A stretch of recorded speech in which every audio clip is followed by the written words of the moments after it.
Welcome to Chapter 7 of Deadly Manners. Before we begin, let's hear a quick word from our sponsors. What kind of underwear are you wearing right now? Okay, check this. MeUndies are the softest, most comfortable underwear you'll ever wear, period. Every pair of MeUndies is sustainably sourced, and it's made from micromodal. It's a fabric that's 3 times softer than cotton. It's very, very soft. If you're used to buying boring underwear, then MeUndies is going to change everything.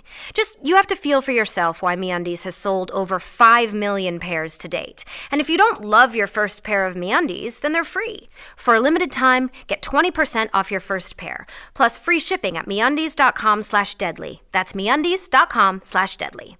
You know, a lot of people don't know about Michelle and I is that we are theater queens. We're actually obsessed. Obsessed. And TodayTix.com has made it so much simpler for people like us to get discount on premium seats and discounted tickets that normal people just wouldn't be able to get. And y'all can choose. You can pay the money and get your front row seats, and they're discounted, by the way. Mm-hmm. Or you can get serious discounts in mezzanine. You can get balcony. They have all sorts of options. And one thing TodayTix never does is sell obstructed view seats. That's right. I am in love with it. Michelle's in love with it. Go to TodayTix.com or download the app, and don't forget the offer code for $15 off your first purchase is DEADLY. Promo code DEADLY.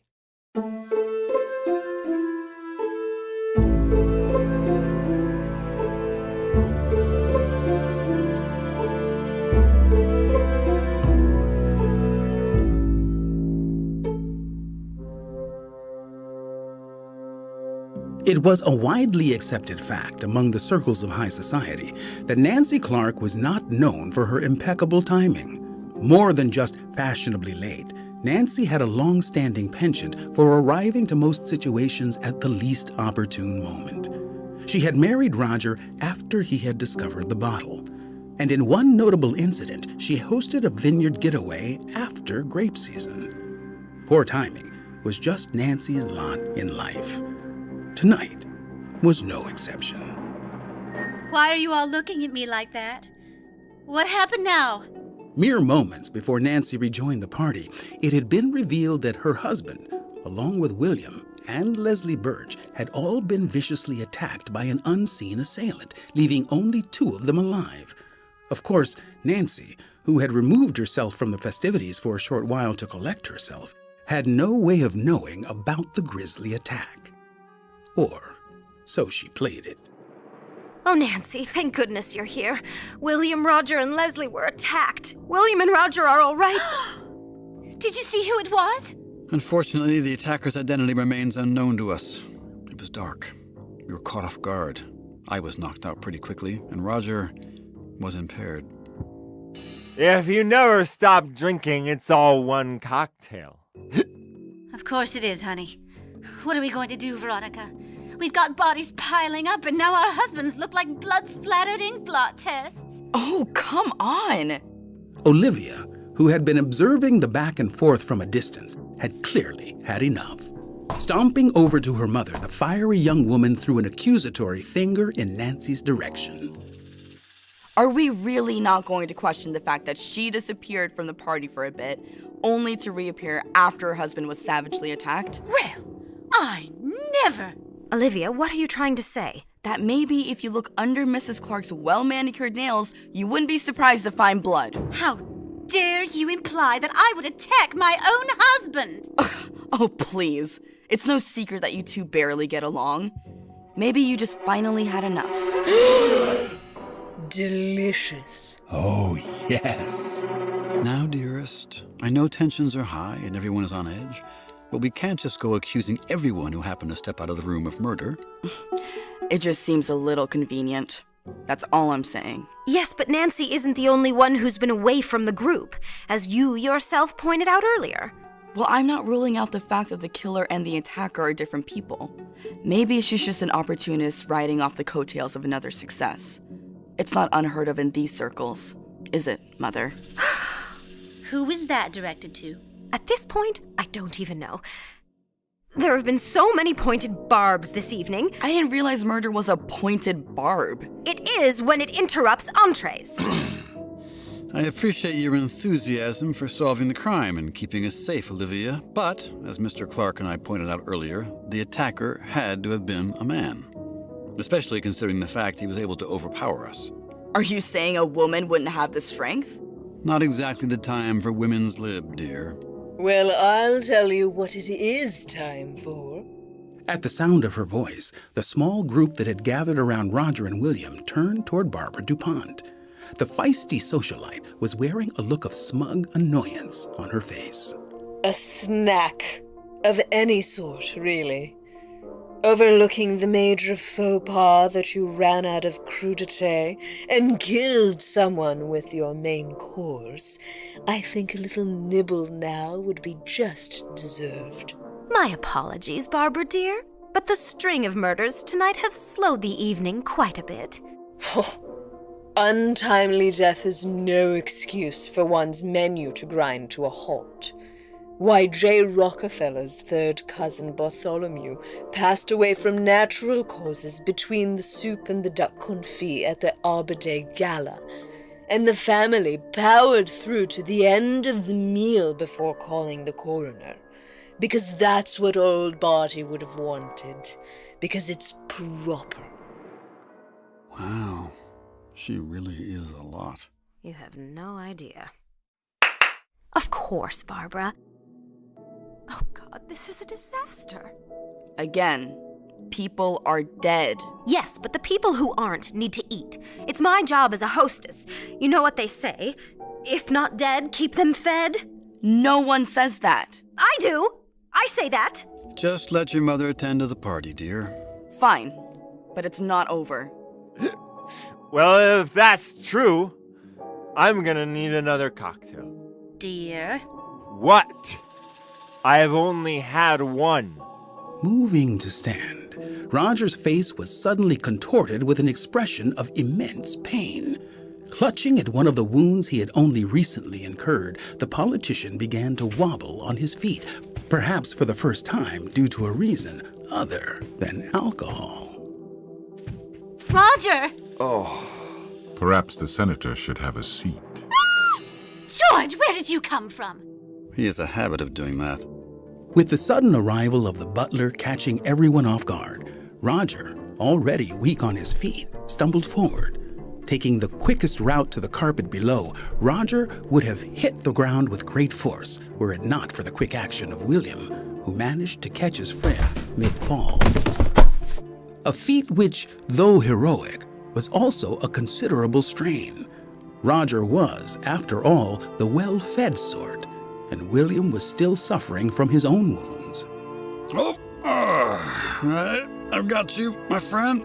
I've got you. Oh, my back. Perhaps you should also stay seated for the time being. Yes, quite. You are both still weak from the incident downstairs. If you'll allow me, I will fetch the first aid kit and tend to your wounds. Yes, George, that will be quite fine. Thank you. Might I suggest a certain medical elixir? I will also bring the gentleman a cocktail. Good man. What a mess. The bloodstains on the carpet, or just your husband in general? Olivia! It's a fair question. Speaking of fair questions. Ugh. Yes, I know. If only that quail egg she choked on at Valentino's Garden Jubilee had finished the job. Veronica, my pet, I can hear you. And you know I wasn't really choking. I simply could not handle the amount of cayenne involved. But at least I was eating something.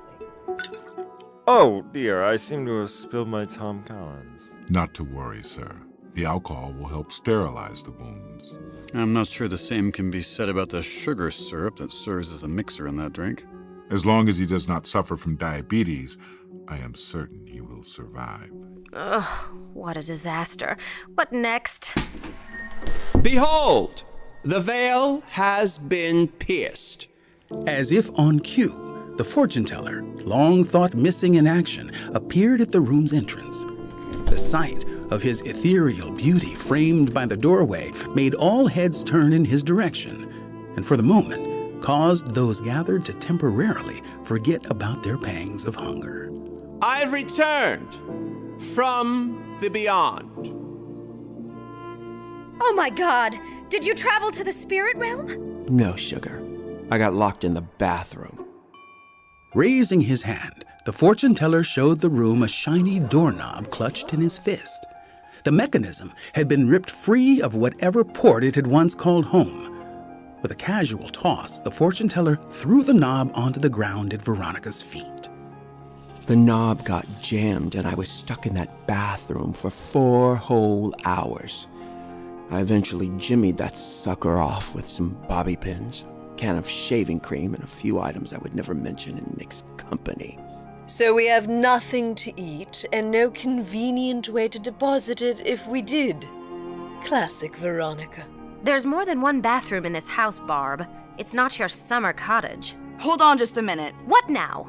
He's been missing for 4 hours, while an unknown murderer has been stalking the house and dispatching of the guests. And you're just willing to accept the fact that he was locked in the bathroom? Well, shit does happen. What are you suggesting, my child? Please, you don't need a tarot deck to see what I'm trying to suggest. Here we go again. What's that supposed to mean? Oh, calm down, Trixie Belden. You know exactly what it means. You can't just accuse everyone who's not in the room of murder. I can when people are getting murdered. Olivia, dear, you're becoming hysterical and you're causing a scene. I'm causing a scene? There is a drunk man spilling gin over his bloody wounds, a fortune teller throwing pieces of the house at you, and a handful of bodies casually scattered about the house. Yet I'm causing a scene. Yes, you certainly are, when you fixate on the party's flaws and not the positive aspects. And what positive aspects were those? And you honestly expect us to believe you've been in the bathroom for the last 4 hours? It's true. If I was going to make up a place to be stuck, it'd be somewhere with far better reading material. Those issues of Harper's Bazaar are both current and timely, thank you. I don't buy it.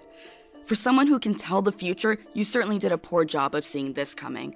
Look, doll, I foresee the mysteries of life itself, not the shoddy craftsmanship on the guest room John. Those doors were imported from Paris. I don't know why you're making such a big deal out of it. I'm the one who was stuck in there. Did I miss something important? Olivia smacked her forehead in disbelief. Yes! People were killed. Several people. And the reason you're being so casual about it is simple. You killed them. Now, Olivia, what did we say about accusing guests of homicide? Me? You're saying I'm a murderer? It makes sense. You're unaccounted for. You have no alibi. Neither does that maid of yours, to be frank. Yeah, what about her? Where's her alibi? Beatrice rolled her eyes. Part of being good help is attending quietly to the needs of the guests. I was merely doing my job. I've been learning a lot about everyone here this evening. And as fun as it's been getting to know how phony you all are, this murder thing is getting pretty tired. I'd like to get it all solved already so I can go to bed and not worry about getting stabbed in my sleep. Why would I want to kill anybody? What could I stand to gain from all this death? You knew their secrets. Maybe they threaten your reputation. That is a good point. What good is it to see the future if it cannot be used to benefit the present? Oh, that's very poetic, Jamesy. I could see you delivering that speech on the silver screen. And I would do it all with my eyes. The fortune teller turned his attention back to Olivia with a dramatic flourish. You think I would kill these people because I'm afraid of what they might say about me? Girl, I'm a grown man in women's makeup, okay? You want secrets? The fortune teller grabbed a nearby box of matches and lit one. Flicking off the lights, he held it up to his face in a most dramatic fashion. I have foreseen a great truth about someone in this room. A shocking clarity that will unlock an enigma and unveil that individual's true self. Yes, in light of these accusations, it is time I reveal the truth about... Oh, rats! The fortune teller's match burnt out. Can I get another one of those matches?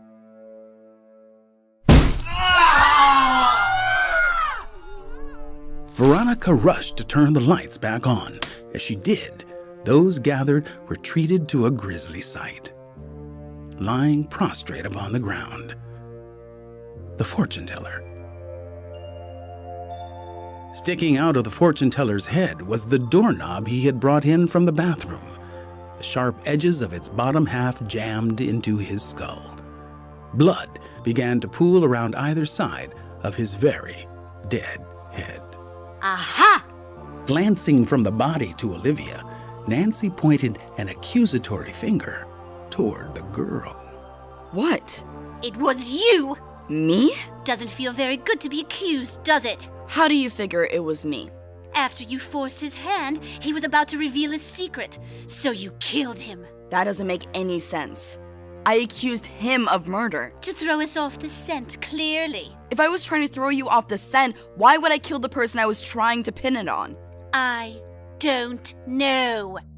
As the women bickered, William inspected the body. Are we sure he's... Yes, very.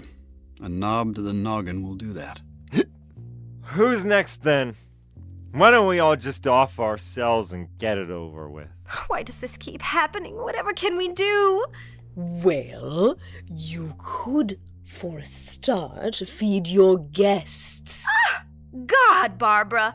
You could stand a few hours if not stuffing your... Catching Barbara's glance, Veronica's veneer immediately went back up. I'm going to check on that right now. I don't want you getting any more peckish than you already are. About time. Beatrice, join me in the kitchen, would you? I need your assistance bringing the nibbles back to our guests. Of course, ma'am. Mrs. Billings. Thank you. Mother, I can come help too. No, dear, stay here with the other suspects. You're a suspect too. Yes, honey, we all are, but someone has to keep the party going. Come now, Beatrice. Right away. See? You're a suspect. So are you. Hopefully this isn't going to take too long. Otherwise, I may have to lead a march to the kitchen myself. Oh, how very James Whale of you. Seems the natives are getting restless, George. Sir? Could you do your best to placate Ms. DuPont and her sideshow until the missus returns? Any suggestions? Keep plying them with cocktails, I suppose. Of course, sir. Though it seems we're both running low on gin and brandy. What? Unacceptable! I can go fetch more bottles, sir. I don't know. I think it unwise to leave this group unattended for too long. They may get unruly. I'll go get the bottles while your man attends to the crowd, then.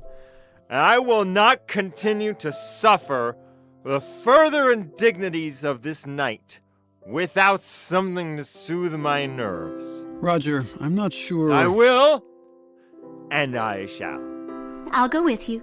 Nonsense! You can barely walk in a straight line. From blood loss, thank you very much. I can manage. I'd prefer to see you there.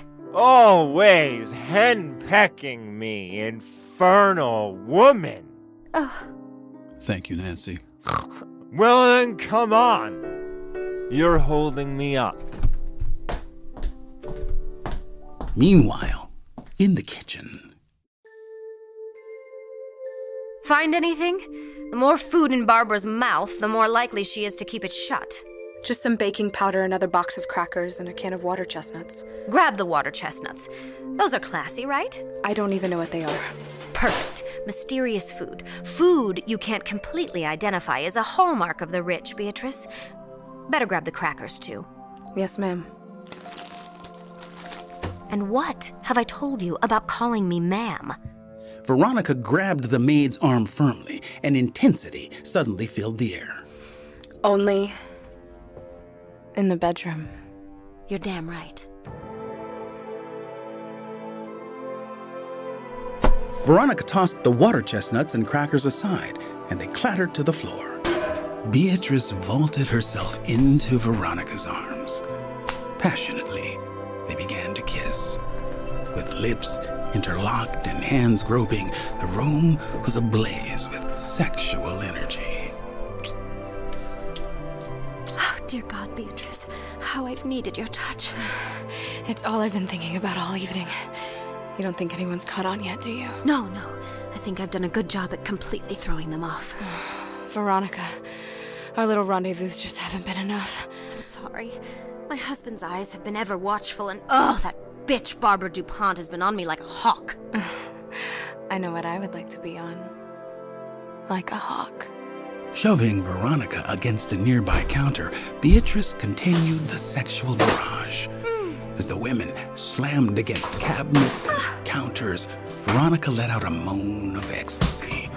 With each new bump and slap, it became clear that Veronica was as aroused by the roughhousing as she was by the tryst itself. Clapping her hand hard against Beatrice's behind, one could now understand the bruises that marked the maid's body were not wounds of abuse, but rather souvenirs of an intense tete-a-tete. As the women writhed against each other, knocking kitchenware to and fro, they could scarcely hear the oncoming footsteps of... What in the devil? At the sound of the intrusion, Veronica pushed Beatrice away with a mighty shove.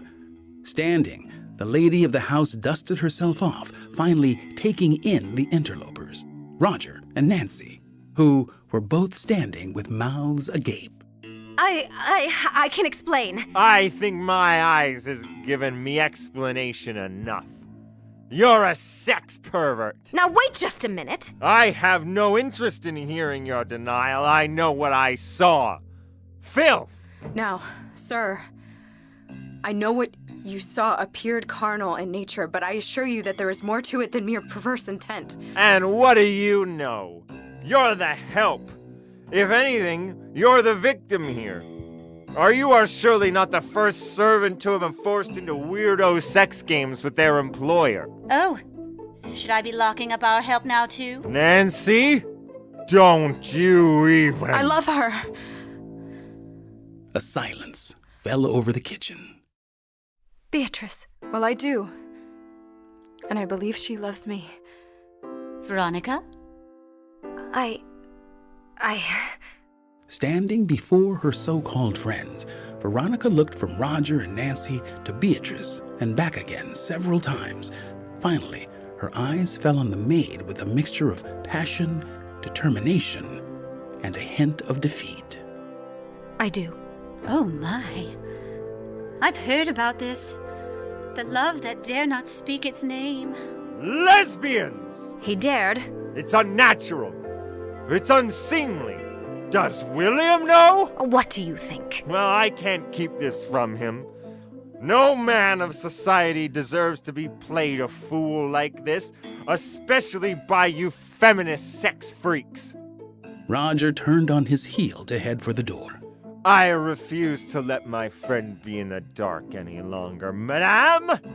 Your charade ends tonight. Roger, wait.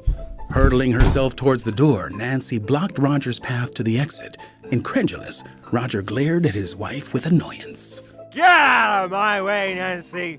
We have to tell William about this sickening development. For all we know, they've been murdering everyone in a fit of sapphic lust. Absolutely not. In fact, I was going to ask her to run away with me. You were? Yes. The truth is, the fortune teller was right. I was planning on leaving, but not without you. Veronica was at a loss for words.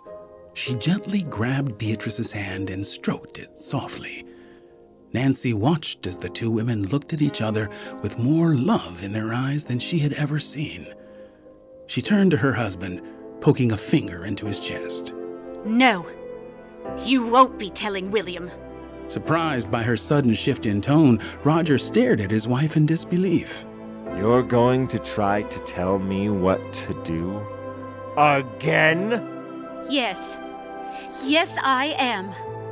Because who are we to stand in the way of true love, Roger? We're decent. red-blooded Americans who don't hold with this kind of malarkey, that's who. What they're doing is a mockery of the kind of relationships normal people like you and I have. This relationship is a farce, and we both know it. I married you because my family fortune was dried up, and I was afraid that without a man I'd have nothing. I'd be nothing. Well, honey, I learned that money isn't everything. How dare you? I saved your ass. If that's not love, I don't know what is. Nancy pointed towards Veronica and Beatrice. No, Roger. That's love. I saw more of a spark between them than has existed between us in years.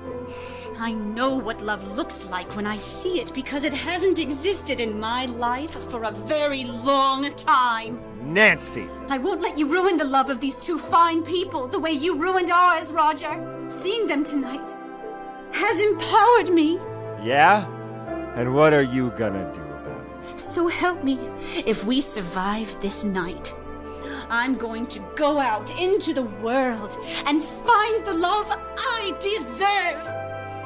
I'm going to leave you, Roger. Now just one damn minute. And I swear to God, if you go out there and tell William Billings what you just saw in here, I'll kill you myself.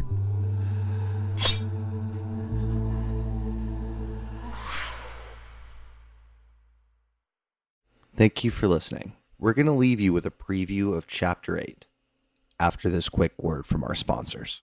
MeUndies are the softest, most comfortable underwear you'll ever wear, period. For a limited time, get 20% off your first pair, plus free shipping at MeUndies.com/deadly. That's MeUndies.com/deadly. The best way to get theater tickets in this day and age is to go to TodayTix. Honey, download the app and get discounts like you've never seen before. And use the code DEADLY for $15 off your first purchase and treat yourself to a show. Promo code DEADLY. Just what the devil do you think you're doing, woman? Nancy, you should put the knife down. I was willing to keep this quiet tonight. I promised you I would. But as usual, you only thought of yourself. Death is the great equalizer of us all. Minor details.